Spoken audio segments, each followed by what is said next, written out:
จ้าลูกหนังวิเคราะห์บานเตที่ได้3คู่ประจำวันอังคารที่17เดือน3ปี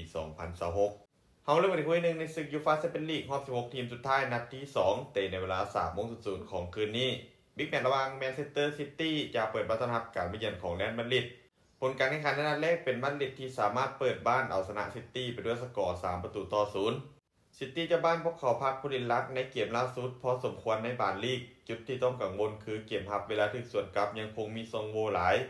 และเกมนี้พวกเขาต้องชนะอย่างน้อย3ประตูขึ้นไปจึงจะมีลุ้นเข้ารอบต่อไปส่วนมาดริดพวกเขามีความการเล่นที่ค่อนข้างเสถียรจุดเด่นของทีมคือการเล่นเกมสวนกลับไว้และประสบการณ์ในเวทีใหญ่ค่อนข้างสูงเกมนี้พวกเขาถือว่ามีความกดดันอย่างหลายขอเพียงแต่รักษาสกอร์ให้ได้หรือแพ้อย่างน้อยบ่ให้เกิน3ประตูพวกเขาจะผ่านสู่เข้ารอบต่อไปทันทีเกมนี้เบิ่งจากภาพรวมซิตี้เจ้าบ้านจะเปิดเกมบุกใส่อย่างเต็มที่แน่นอนแต่อาจจะเปิดพื้นที่ให้มาดริดสวนกลับได้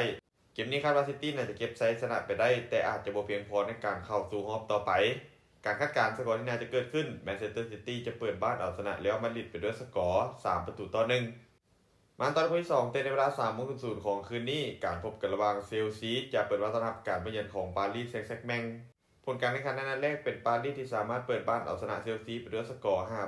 5-2จึงเห็นให้พวกเขามีโอกาสค่อนข้างสูงที่จะผ่านเข้ารอบต่อไปแบบบ่ยาก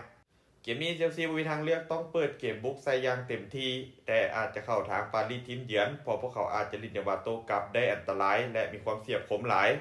เกมนี้มีโอกาสที่จะเปิดเกมแรกกันสนุกแต่ปารีสยังคงดูดีกว่าและมีโอกาสที่จะบ่แพ้ในเกมนี้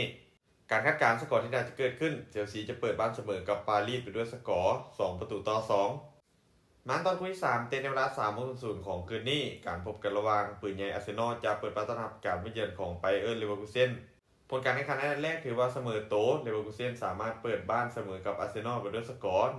1-1อาร์เซนอลจะบ้านพวกเขามีฟอร์มการเล่นในช่วงหลังที่ค่อนข้างดีในเกมล่าสุดเสมอถือว่าบ่เสียหายและเกมนี้กลับมาเล่นในบ้านมีความมั่นใจค่อนข้างสูงส่วนเลเวอร์คูเซ่นทีมเยือนเกมนี้พวกเขาอาจจะมาเล่นด้วยความหัดกลุ่มและรอจังหวะการเล่นเกมสวนกลับไว้ตามถนัดของพวกเขา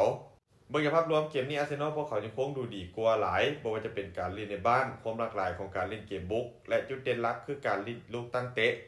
การคาดการณ์สกอร์ที่น่าจะเกิดขึ้นอาร์เซนอลจะเปิดบ้านเอาชนะเลเวอร์คูเซ่นไปด้วยสกอร์2-0สุดท้ายนี้ถ้าคนสนใจแนวทางดีๆแบบนี้อย่าลืมกดไลค์กดแชร์ออกไปเพื่อเป็นแนวทางเพิ่มเติม